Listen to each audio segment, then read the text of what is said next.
Welcome to this episode of Against the Mountains of Madness. I'm your host, Jason Rennie. And I'm John C. Wright. And on this episode, we're going to be talking about, is it good to be good? What does that mean? Why would you want to do it? And what are the benefits of doing so? So part of this is, of course, a pretext to talk about the theory of natural law. Maybe we should start there, John. What do you think? Let's start there, because we can say what the real answer is and then go back to say why the bogus answers are bogus later on. Now, I should say... Sounds reasonable. I call it a bogus answer, but I should be quite gentle when I say so, because philosophers and sages of East and West have pondered this puzzle for many generations since the Bronze Age, and the answers are not always clear, and there always seem to be confusions and conundrums involved, no matter what your answer is. Because the real answer is that being good is difficult, not fun at all times, and there's something in the human nature, there's something in our hearts that really wants us just to, have fun and be evil. This is one of the paradoxes of being human, isn't it? We're not animals and we're not angels. We're something in between. We are fallen. We're good creatures that are. We're not bad creatures. We are good creatures that are defaced and like a cracked mirror. We're also something like centaurs or sphinxes, which you can think of as an image or a symbol of man trying to emerge from his animal nature. And especially the sphinx, who always asks the question of what is man. Maybe she's trying to find out to turn into one because she wants to get rid of her lion nature, her bestial nature that is dragging her down, But half man, half animals always end up killing you, which I think is the point of the myth in the Sphinx. I never understood why she killed herself. Maybe it's because she found out she couldn't be one, But the question of what is man and the question of why be good are related questions. So, yeah, of course. Let's start by saying a little bit about natural law. Do you want me to say something, or do you want to say something? I can take that if you like. So natural law theory, the term natural law comes from our old friends the Stoics back in Greek times, or back from ancient Greece, and the idea behind natural law, which is also found in Eastern traditions in things like the Tao Te Ching, and in Jewish tradition with the Noahide commandments, and in the Christian tradition with the law written on the heart. I believe the Islamic tradition has something similar as well, but I don't know what they call it. But the essential idea is that all human beings have a knowledge of right and wrong. It's innate, but it's not... It's slightly difficult because the classic example is something like everybody knows to murder people is wrong. Right. It's not, oh, you're born with that knowledge, but as soon as you understand the concepts of killing people and it not being justified and doing it to another person, you understand it's wrong to do this, that this is not the right thing to do once you understand the basic concepts. Let me interpose an analogy. I have heard from people who know better than I that young birds, if raised in isolation from their mothers, will sing a song similar to what their racial song is, what the birds of that type usually sing, but usually not quite right, like 1 or 2 notes off. So the mother bird actually does have to teach the bird how to sing, but she doesn't teach tabula rasa. She doesn't teach a complete blank slate. She teaches a bird that is already inclined to do it that way. Now, there you go. Now, I like that. I noticed that when I was raising my boys, I did have to teach them how to tell the truth, but I didn't have to teach them how to lie. They lied naturally. As soon as they understood what words meant, they realized that they could probably fool me by saying, "Oh, a monster ate the cookies." So even though the cookies were all rubbed all over their face. Now, I didn't go there and say, "Hey, Johnny, when you want to get ahead in life, utter a falsehood, and the bad people will go away, and they'll think that and shift the blame to someone else." No, that's natural. But I submit to you that you can't have a natural knowledge of how to do wrong unless you also secretly have a knowledge of how to do right. Because what wrong is when you're not doing right. So they naturally, without me teaching them, told lies to me when they were like 2, and they naturally looked guilty when I said, "Wait a minute, You see? Now, where did that come from? Where did that guilt come from? That shame? How did they know? This? How did they know they were doing wrong? Well, the Stoic exactly theory of the ancients was that this knowledge is written in the hearts of all men, and the Christians said the same thing. Paul said the same thing. Probably borrowed the phrase from them. Yeah, potentially. Yeah. It's important to remember that Christianity is not just Jewish. The Galilee was a Roman colony. They were an overlap of two worlds. So. But yes, and the natural law is there are some basic things that all people understand. Now, it's worth noting, you don't have to understand natural law theory to understand the natural law, if that makes sense. There's complicated theories that try to explain it and work out what is in and what isn't in the natural law and things like that. But understanding the basic idea doesn't require understanding the details of particular theories. It's been said the Ten Commandments are a pretty good summary of what's in the natural law. At least 7 of them, because the polytheists do not have an innate understanding of anything being wrong about not reverencing God and not keeping the Sabbath. That would be part of of the Noahide covenant. Well, hang on, back up though. They may not. They may have multiple gods, but they still have a concept of the holy and the sacred. I stand corrected, because if the Ten Commandments were reworded to be more universal, you could say, "Thou shalt not desecrate the sacred," and all cultures preach that.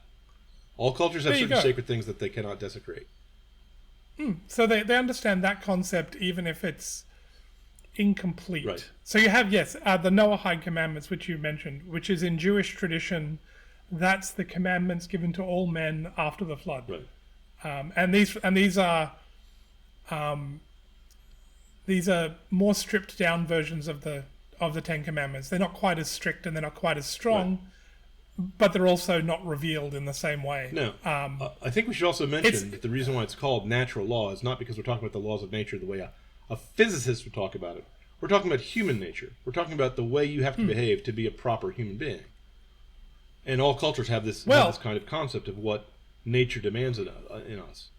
The Stoics also phrased it... It's all strikingly similar. I'm sorry, go ahead. It's also strikingly similar across cultures. Yes. The classic example is... the classic example I've always thought of was... because people talk about how Muslims may have 4 wives, other Christians may have 1, and so clearly marriage is a social contract, and it's not. But everybody has marriage. Everybody has a regulation of the sexual appetites for the purposes of coming together to raise children. Right. Everybody has that. There's regional variety in that. Right. But the core idea is the same across cultures, and the natural law is the core idea. That's the other thing, because people will point to differences in moral practices across cultures, but the natural law is sort of always at a deeper level than that. Well, let's look at it this way. Because you're going. I was just going to say, when people argue against the natural law, they're trying to find they try to point out how the local variations differ. But that's based on a profound misunderstanding of what natural law theory says. Natural theory says the principles are the same for all men, but the incarnations, the specific way those principles are played out and are enacted among men, do differ from culture to culture and from time to time. From time to time and place are different. So, for example, all cultures prohibit murder, but not all cultures prohibit dueling. Not all cultures prohibit private revenge or retaliation. Not all cultures prohibit killing a man of another tribe. It's only the men of your own tribe you're not supposed to kill. You see? So the question is, what's the exception? In some states in America these days, and I'm talking about now Anglo-American law, not natural law, just within the context of Anglo-American law, there are states where you have a duty to retreat if you are threatened with lethal force before you use lethal force to defend yourself.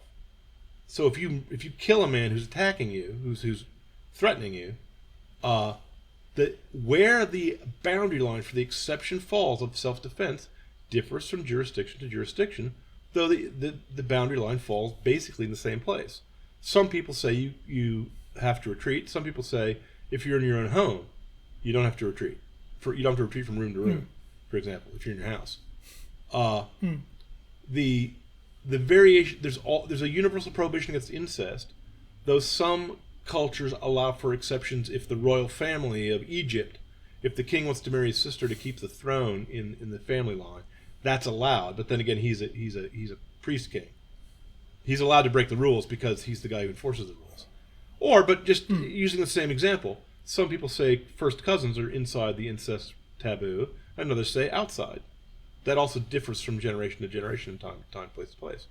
But adultery is always illegal. Stealing another man's wife is always illegal. It doesn't matter whether that other man has 4 wives or 1. You see? So the spirit is the same for all men, and the incarnation differs. That's what natural law theory says. Natural law theory, in other words, does not predict universal human law. And anyone who says the human laws differ from place to place and time to time is not refuting the natural law theory. You see? And in fact, I would argue that even in order to argue against natural law theory, you have to adopt it. Because, here's my question, are you going to argue about it honestly or dishonestly? If you're going to argue about it honestly, then you accept the natural law burden of being honest. There's no human law and Anglo-American law that says you have to be honest when you talk. There are laws that say you have to be honest when you sign a contract. There are laws that say you have to be honest when you're advertising. There are laws that say you have to be honest when you're dealing with securities and exchanges. And you have to not tell lies in certain places. But it's not illegal for a politician to lie to get elected, for example. So where the exceptions fall differs from time to place among the human law. But all people say lying is wrong. You see? So if you're going to argue against they grant different exceptions, but dishonesty is fundamentally against what C.S. Lewis called the Tao, the honest way. Black lying is wrong, generally speaking. Black lying? Across. Is that an Australian phrase I don't know about? No. But it's the concept of black lying versus white lying. When your wife says, "Does this make me look fat?" The wrong answer is it's not necessarily a good idea to be completely truthful, because what she's looking for is she's looking for reassurance and looking for a boost to her confidence. She's not looking for you to go. She's not looking for the unvarnished, harsh truth there. I'm a little taken aback. You didn't hear at all what I said. The difference is where the exceptions fall. The white lie is the exception. Lying is unlawful according to the natural law. Oh, no, I agree. But all you're saying is that there's an exception for talking to your wife, and I would agree that our society does not frown at people who flatter their wives. Because you have a duty to do that. But that's an exception. Lying, saying false things, is still against the natural law. It clearly is. I don't see how you can argue the point. Well, I was going to say, generally speaking, at least from what I've read, certainly what is always wrong everywhere is to lie to another person for your gain. Sure. Without question. Like, that's sort of always beyond the pale. And then there's certain social lies that are acceptable and just part of having your culture sort of be lubricated so everybody gets on. How are you doing today? The correct answer is, "Oh, I'm fine, thank you," regardless of how you are. It doesn't matter. It's the right response is, "Oh, I'm fine, thank you." But there's no intent to deceive there. Now, here's the reason why the people who argue against that's it. Yes. Here's the reason why the people who argue against natural law get so much traction. It's because of conversations like this one, where you and I can't seem to agree as to whether or not lying is against the natural law. But you and I are merely having a terminological disagreement, a semantic argument as to what the word lie means. You see? That's true. We can agree that there are cultures, let's say the ancient Chinese, where there's a higher value on courtesy than bluntness. Okay? Those are both things required by the natural law. Being rude to people there's every culture, every man, every time knows that going out of your way to be rude is not acceptable. But there are certain cultures where there's a very low. I mean, in a locker room, in a Marine camp, in a mine, the standards of courtesy are very low for some people. But in the Marines, the standards of courtesy are extremely high for when you're talking to an officer, because there are certain things you have to do, certain gestures you have to make, certain salutes you have to give that are absolutely enforced. Okay, and likewise for the Chinese. Now, the thing that makes natural law confusing, the reason why the incarnations differ from time to time and place to place, is because the laws don't all agree with each other. The principles don't always show you how to resolve a conflict between the principles. You see? For example, part of the natural law is to be brave. Courage is admired universally. Part of the natural law is to be prudent. Prudence is admired universally. No one likes fools. And no culture ever said fools are a really, really great thing, that people should be foolish and should, destroy themselves and so on. But there's a question as to whether or not a certain act might be reckless as opposed to brave, foolish as opposed to prudent, or whether it's reckless or prudent to tell your wife that she looks fat in that dress, especially if you're the one who bought her the dress. Okay? So yes, the reason why natural law is a difficult thing to talk about is because the particular questions of how you enforce it, and what laws and what human law you're going to make based on natural law, that is going to be a very difficult conversation based on nuances and experience of how you and your people live your life. And I will grant that certain people should have, in the same way, certain people should have different rules for different households because their kids may be tempted by different shortcomings than other kids. People of different lands and places should perhaps have different laws concerning certainly matters of form, certainly matters of courtesy. I don't think those are natural law. Being courteous is a part of the natural law, but the how you express it has to differ from time to time and place to place. You see. But you and I started this conversation with a much bigger question, which is why? Why obey the natural law? Let's assume we could convince the skeptic that there was such a thing as a natural law. If he just then said, well, who cares? Why should I be good?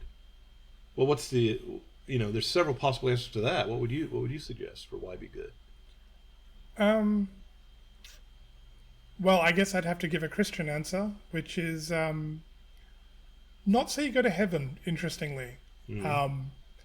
But so it's not actually for the pursuit of a reward as such. You should be good in part because it's your duty to be good, but also because it's good to be good. It's profitable for you to be good. It is to be a virtuous person will make you a better human being. Even when it's hard, especially when it's hard, this will make you a better person. And part of this world is soul making. It's to make you into the sort of creature you are supposed to be, which is a little Christ in a sense. I'd say into little gods, but that's wrong. Well, people misunderstand that. If you're Eastern Orthodox, they will understand that language. But again, that's just a linguistic, that's just a semantic argument. You mean the divinity. The divinity, man is made in the image of God. Yes. And the divinity within us has been marred by the fall. And erasing that mistake is what our mission here on earth is. That's what you're saying. We become the sons of God. We've been adopted. Yes. Okay? And the sons of God are like God. So yes, we are. You can phrase it that way, but you're right. People will misunderstand it if you say. People will misunderstand that I mean something like, I don't know, like the Eastern idea of becoming one with God. It's not. It's different. It's different. Because it'll still be distinct. It's distinct. And we won't be omnipotent and omniscient at the end of the process. Right. Or anything like we'll that. Just be sacred, which is what the word saint means. We'll be saints because our lives will be sacred. Correct. Now, here's what I applaud your answer because I'm also a Christian. The non-Christians in our audience are no doubt rolling their eyes. But here's what I like about the Christian answer. If I were to give a non-Christian answer, let me interrupt myself and say, I disagree with you in one small nuance. I also think that the reward of the joys of heaven is a worthwhile reason to be good. I agree. I think that's part of the reason. I think part of the reason is to please God because we love Him and we want to please Him the same way you want to please anyone. And we would try to do that even if there were no reward in heaven. I agree. But the reward also helps. Well, okay. Well, I was going to say, but the reward of heaven is in a fairly real sense is as a cube is to a square, but it's more of the same of the reward you get here for being virtuous anyway. Like it's on a whole nother level. It's definitely worth attaining. Because if you're virtuous here, you also lead generally a better life. So there's also a certain amount of pleasure and, in a sense, and more tranquility. Of the same. Yeah. There's also a certain amount of pleasure and tranquility that's involved in becoming a virtuous man. You see, you're not always looking over your shoulder because you're afraid someone caught you lying, and caught you stealing, and caught you, for the various enemies you've betrayed and the various women you cheated on and whatever. Okay, there's also just that practical consideration. It also leads to social. And you'll be better able to handle the travails of this life too. It also leads to certain amount of social utility. Okay, but let me return to my theme. Here's what I like. Here's what I like about the Christian answer. If I were to give a non-Christian answer, I would give one of, let's say, 5 possible answers. The first one is the hedonistic answer. You should be good because otherwise the law will punish you, and you want to avoid pain and seek pleasure. That's the simplest answer. Better than nothing. That's an answer a child can understand. Do it or else you'll be spanked. Yeah. Okay? Now, as you correctly said... A bit. I'm sorry, go ahead. Go ahead. I was going to say, well, that's true, and if that will get you to follow the law and nothing else will, it's better than nothing. It's better than nothing. It's not the best answer. But it's definitely the lowest possible answer to the question. Right. It's the worst possible correct answer, if that makes sense. Yes, that's what I said. It's the child's answer. Okay? Because for one thing, it assumes that the authority who is rewarding and punishing you is also a just one. When the authority is unjust, that answer will make you like the Nazi prison guard who does evil because his evil masters say so, and he wishes to avoid getting in trouble. So the very answer that is a good answer when you have a good master is a bad answer when you have a bad master and you're actually doing worse than you would if you had no answer at all. So let's say that's the simplest answer. But I say again, I believe the Christian answer takes the good part of that answer and weaves it into the answer you gave, because the joys of heaven are a thing worthy to pursue. Well, it's not, as I said, I don't think it's a bad answer to the question. It's not a wrong answer to the question. It's just the basest and worst possible correct answer to the question. Yeah, the child's answer. It's the simplest answer, but it's not completely accurate. I just pointed out one possible exception. If your authority is bad, it'll make you bad. Okay. It does presume the authority you're under is a good authority. Right. Yes. That's so it's limited. True. It's a limited answer. Yes. And it's kind of wrong. I mean, we don't admire people who only do things to avoid pain. I'm sorry, we don't. No, of course. Okay? It's not an admirable answer. It's a child's answer. It's better than nothing. It's better than nothing. I'll stick by that. It's better than nothing. It's okay. The basis so let's rank the answers. That's nothing, fine. And then we've got it. there's nothing. There's no reason to be good. That's the modern answer. Yep. That's the postmodern answer. Then be good to avoid getting punished. Don't be spanked. Okay? That's the child's answer. Then above that is, I would say, you soon find out. Anyone who's wise finds out that a life of avoiding pain and pursuing pleasure is not satisfactory. Pursuing pleasure doesn't actually please you. If you haven't found that out yet, then you're under 21.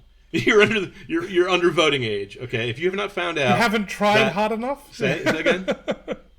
I was going to say you haven't tried it hard enough. But look at celebrities; they're all drug addicts and miserable. Yeah.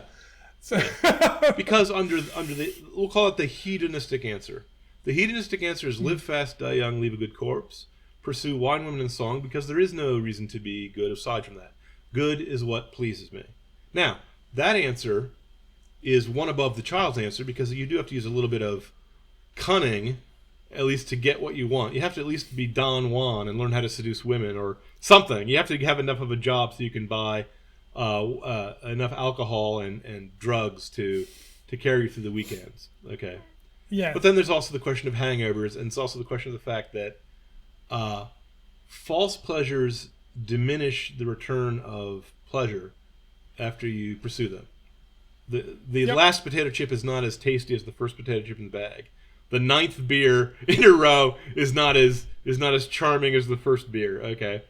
And the third divorce is probably not as romantic as the first time you fell in love at Sweet 16 or something. Okay. Pursuing a life of pleasure leads to misery because it's foolish. Okay. So The answers are nothing, which is the modern answer, the childish answer, then the foolish answer. The foolish answer is a virtue will make you happy. Now, a wiser version of the same answer is the one proposed by Epicurus. Now, Epicurus literally has a bad name because an epicure is supposed to be someone who pursues pleasure. But what Epicurus actually said is you should live your life so as to pursue pleasure. But the only true pleasures are virtue, moderation, having good friends, serving your city, paying your taxes on time, and being generally a good man and a good citizen. Like the Boy Scout virtues. Being trustworthy, loyal, helpful, friendly, courteous, kind, obedient, cheerful, thrifty, brave, clean, and reverent. That's what will make you happy. Now, so that philosophy is not hedonism. That's not just the pursuit of pleasure. That's the pursuit of a good life, which has times of tedium and pain, because a good man will undergo hardship for the sake of the good. Aristotle coined the phrase eudaimoneism, which means to live in a good spirit. Yep. So that's the next step higher. The wise answer is eudaimoneism. But Aristotle didn't know about God, so he gave kind of what I would call a worldly answer. Eudaimoneism, the idea of you should be good in order to live in a good spirit, I think is good for social utility. I think that if everyone in society tried to be virtuous merely because that's what made life better for yourself and for everyone, you could have a pretty civilized, polite society that would tend to get along. And in all these cases, I'm assuming that everyone has a basic understanding of right and wrong. Everyone understands the natural law, even if they don't understand natural law theory. So we're just dealing with the question of why they're obeying it. Now, the worldly answer is only good for worldly things, though. It's the philosophy of young men in peacetime when there's no emergencies going on. Because during wartime and emergency time, sometimes you have to throw yourself on a hand grenade to save your mates. And that's a virtuous act. I think everyone considers it to be a virtuous act. But it's purely altruistic. There's no benefit to you. So if you're debating with me, let's say you're halfway on the hand grenade, and you turn to me and you say, John, should I throw myself on this hand grenade, or should I push George onto the hand grenade and save us all? Because George, he's not married and he's a cripple. George is not going to lead as happy a life as me. Now, instinctively, the natural law tells us that's a horrible thing to throw George on the grenade. Okay, that's the kind of thing. Yeah. That's the kind of thing a national socialist would do, where a eugenicist would say, "Well, throw the inferior person on the grenade to save the superior person, in the name of evolution." Okay, it's horrible. But if you're limited to the worldly view, to the Aristotelian view, you go, well, wait a minute, if I throw myself on this grenade, I'm going to die. And you can't tell me that I'm doing that in order to develop a good character so that I will lead a serene and as pleasant a life as possible amidst the turmoil of the world. You see? So that can't be the full answer. So there's got to be an answer above that. Well, the Roman Stoics would say, in life, there's certain things you can control and certain things you cannot control. You cannot control what happens to your body, to your property, to your reputation. You cannot control what offices you get in the state, what your rank is. You can't control whether you're rich or poor. So these things have to be considered indifferent to a man who wants to live a serene life. True serenity consists of self-control, controlling your impulses, controlling your judgments, and controlling your mind. Okay? So a true Stoic would say, as a soldier, it's my duty to commit acts of sacrifice when duty calls for, but not to commit suicide merely for my own pleasure. In fact, a Stoic would regard that as deleterious. Although the Stoics did commit suicide like samurai, but only to avoid shame, but only to help out society. They did it out of a sense of duty. Now, I'm afraid as a Christian, they all went to hell. But maybe the good Stoics, like Cato of Utica, could get the job of watchman at the gates of purgatory, which is where Dante in his poem puts Cato of Utica, who was a most stoical man, a most famous Roman. But the Roman answer is really hardcore. You live life to do your duty. You do it. Why be good? You do it because it is your duty. You do it because you can't control those things that are not your duty. You shouldn't be concerned with them if you can't control them. It's very similar to the Buddhist answer. The Buddha looked at the woes and sorrows of the world and said, this is all caused by attachment. This is all caused by desire.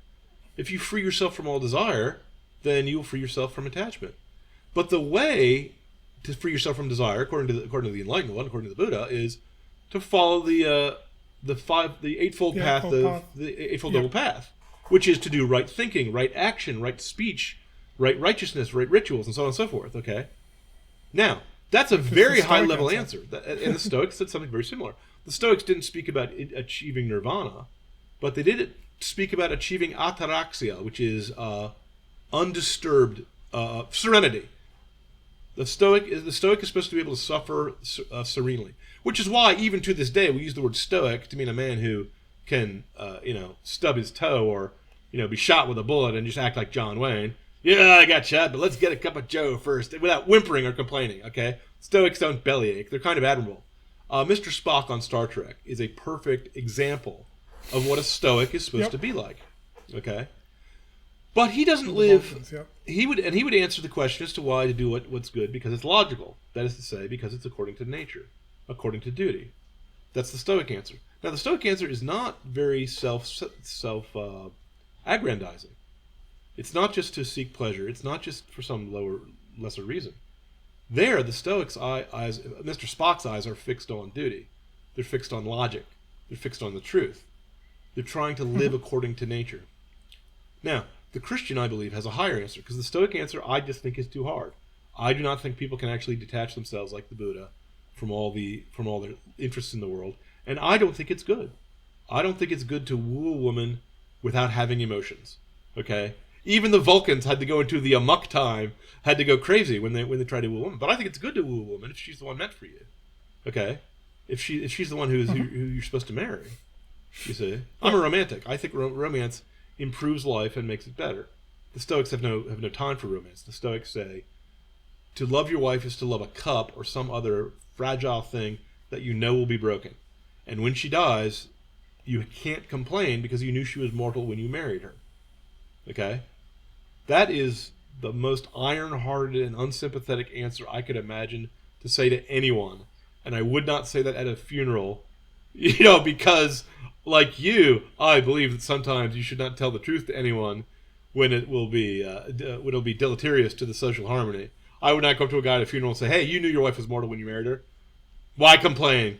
Why go into mourning now? No. I think going into mourning is absolutely necessary in times of sorrow. That's not the right answer. The Stoics. That being said, on that note, I know I have said to people who have lost spouses, because I've done the same, take heart in at least your marriage ended the way it was supposed to. Sure. It ended properly. And actually, anyone I've said that to has found that quite comforting. I mean, it's... You still mourn, there's lots of ways for marriages to end, and burying the other partner is the way it's supposed to. I've heard the rather shocking statistic that 100% of marriages that don't end in divorce end in death. Well, so yeah, it is the way. Now, Viktor Frankl had an answer that I thought was even more profound, where he was trying to comfort a man who was grieving, and he said, either you were going to die first or she was going to die first. Mm-hmm. Would you have preferred for this grief to be hers rather than yours? And when the guy realized that he was suffering the grief in order to spare his beloved wife, he could bear it. Because then the burden had meaning to him, and he was doing it for a good reason, you see. So that's another reason why pain cannot be the answer to why be good, because pain is not the ultimate in what makes life meaningful, you see. But you got to be wise to see that. So the Stoics, I feel the Stoic answer is the same as what you said about the child's answer. It's not wrong, but it's not exactly the best answer. Okay. It's getting better, though. It's getting better. It's better than so you won't be spanked. So you won't be spanked, yeah. It's getting better because... But the next highest answer, I would say, is the utilitarian answer. The utilitarian answer says you put the utilitarians should do whatever is necessary by your social duty to benefit the greatest number of people around you, and you yourself will be benefited in turn if they're benefited in turn. Now, that's also very stoical, and it also has one extreme and very stupid limitation, which is how many businessmen late for a meeting need to be on my bus before it is more beneficial for them to get to the meeting on time than for me to run over a pregnant nun who's in the way. The utilitarian answer makes it so that you're weighing human happiness in a bound scale by means of number. And when you say that, why do you say, well, maybe I should do the greatest good for the best people and let the worst people suffer? Which is actually also really kind of cruel. Or you say, well, maybe you should do what is best for what I say is best for people. You know, again, I think the utilitarian answer is an attempt. I think the utilitarian answer is an attempt to substitute a procedural answer for a meritorious answer. It's kind of dodging the question of what is good by just saying, well, good is whatever is good for most people, and that's just kind of stupid. Lest we be accused of strawmanning utilitarians, yes, basic utilitarianism is you do a calculation to work out the greatest good for the greatest number of people, like it's a giant sink with good coming in and bad going out, something like that, and you need to get the level as high as you can. Yeah. Most people who are utilitarians recognize that is essentially impossible. You can't do that calculus. It's not even theoretically possible, really, to do that calculus. Right. You're trying to compare things that can't really be quantified like that. So they opt for rule utilitarianism, which ends up being, let's come up with a set of rules that maximizes that level of happiness in the system, if that makes sense. Yeah, it does make sense. It's sort of what you're saying they're doing. I mean, I don't think it's good. I don't think it's a good answer to the question. I still think it's defective as an answer, but in their defense, at least, that is a more reasonable answer than the ludicrous answer of trying to do the moral calculus for every case. Right. But anyway, I agree, and I have to admit I was strawmanning them a little bit because I find them amusing. Because here's what they're doing. As a lawyer, I happen to know that law has two functions. One is to be simple enough to be enforceable.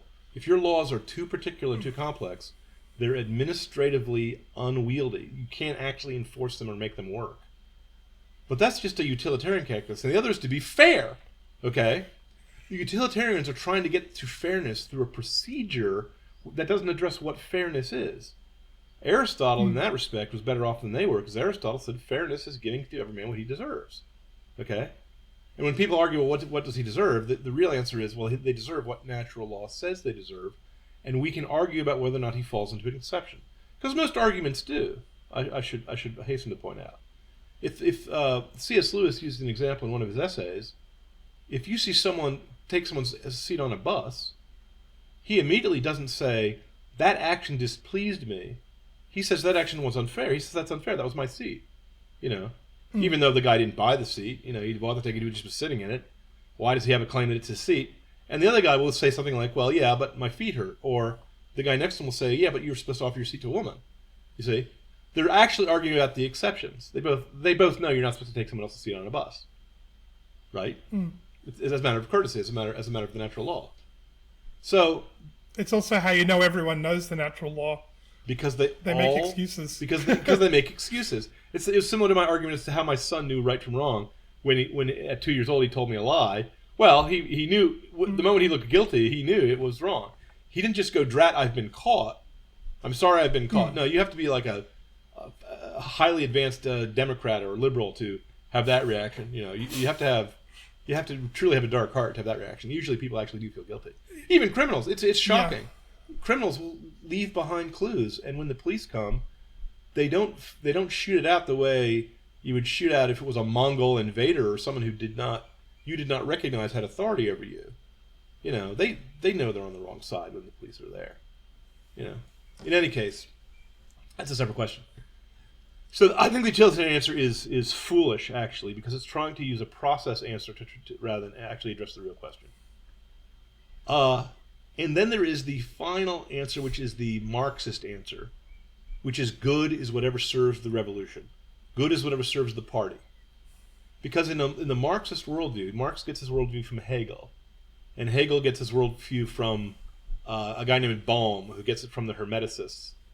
The Hermeticists believed that God, when he created the world, shattered himself into fragments, and little tiny fragments of God essence fell into every bit of matter, which then entrapped it and strangled it and imprisoned it into badness. And the way to get back to God, according to the Hermeticists, is to liberate all these little bits of God spark, found in every good man and found in beautiful things, and reunite them back into one collective, where we will become a communal being, lose our individuality, and realize that we truly are God ourselves, that we are God. Okay, which is the opposite of what the Christian says about becoming God by adoption. Okay, say again.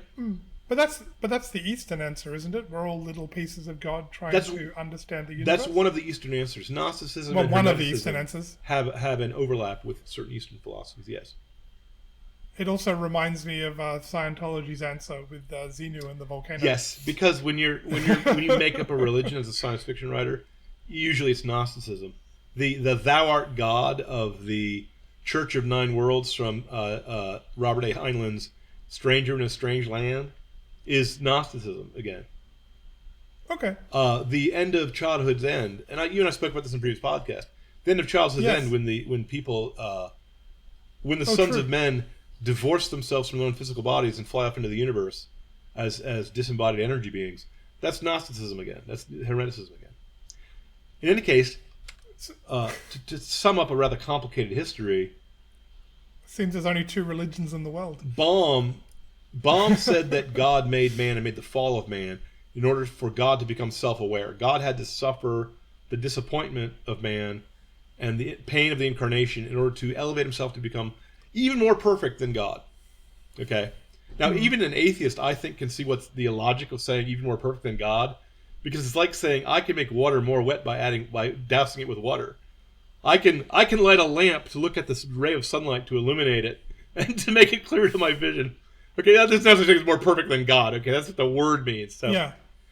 Hegel wasn't openly religious, but he adopted this idea by proposing that there was that man would make society would make a state, the state would make a spirit of the times, a zeitgeist, and the spirit of times would inform man, and he would improve or progress higher and higher, and whatever aided this progression was what was good, and whatever hindered the progression was bad. Marx took Hegel's idea and said he's going to make a materialistic version of it, a material dialectic rather than the Hegelian dialectic. Dialectic just means conversation. It just means clash of ideas. Yep. So Hegel didn't believe in an absolute good or an absolute evil. He thought that good and evil were partial truths that when they clashed brought out a higher truth, an esoteric truth, a truth that was otherwise incommunicatable to you. Likewise, Marx thinks that whatever the Soviet man, the new man, the communal man is going to know and be is incomprehensible to us who are still trapped in our individual labor-filled lives. Okay? So his answer is what is good is whatever aids the evolution toward the absolute good. In Marx's idea, the absolute good was the socialist utopia at the end of time, the eschaton. In Hegel's idea, the absolute good was just what he called the absolute, and so on. Now, those ideas, I believe, are actually satanic. So I don't think I need to debate against them. If your idea of good and bad is whatever is useful to you for your mystical journey to destroy society, hoping that something good would spring out of the ruins, you are too far away from normal, sane humanity to have a short conversation with. I can't sum up the problem with trying to turn man into God or trying to create utopia out of anarchy, out of chaos. I'm sorry. It's just there's certain boundaries that you need a lot of time to try to build a bridge across. This isn't one of them. But of all the answers I just gave, and I lost count, I think it was 5 or 7. The Christian answer is: first, you're going to be rewarded for being good, if not in this life, then in the next. So there's the justice that you yearn for, which you can't find in life, will be given you eventually. Second, that it is your duty, and we know it is your duty because it's imposed by God. You see? Mm-hmm. Third, because it will make you a better person, which God wants you to be, both for your own good and for his, and so that you, as a good person, can become closer to him and more like him. Because Christ is our master and our model. Okay? And fourth, it also not only helps society, but it helps the society of heaven. It brings the communion of saints together into greater harmony and joy, because the angels are overjoyed every time a sinner repents. So you're not only doing it for yourself, but to make the angels sing with happiness when you turn over a new leaf.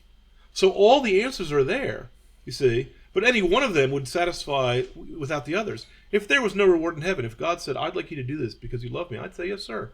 Certainly, sir. Absolutely. You know, because love is love, because I love him. Okay, I'm not going to disobey. I don't want to disappoint him.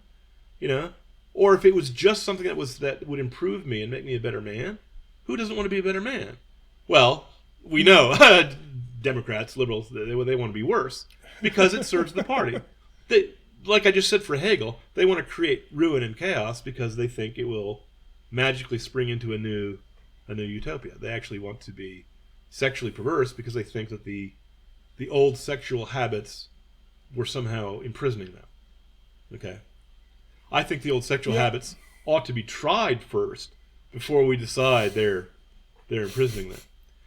So the answer to why be good is there's more answers to why be good than there are why be evil. Because the only answer to why be evil is because I'm angry, because I'm lustful, because I'm hungry, because I want money.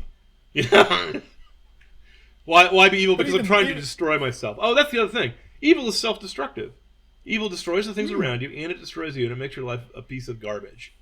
So the answer to why be good is because being evil is worse. It sucks, and you'll be unhappy, and you'll make everyone around you unhappy. And you'll make the angels cry. And you'll go to hell. So there's no upside. But also, and you'll be a slave. And you'll be as much a slave as if there was an iron chain around your neck.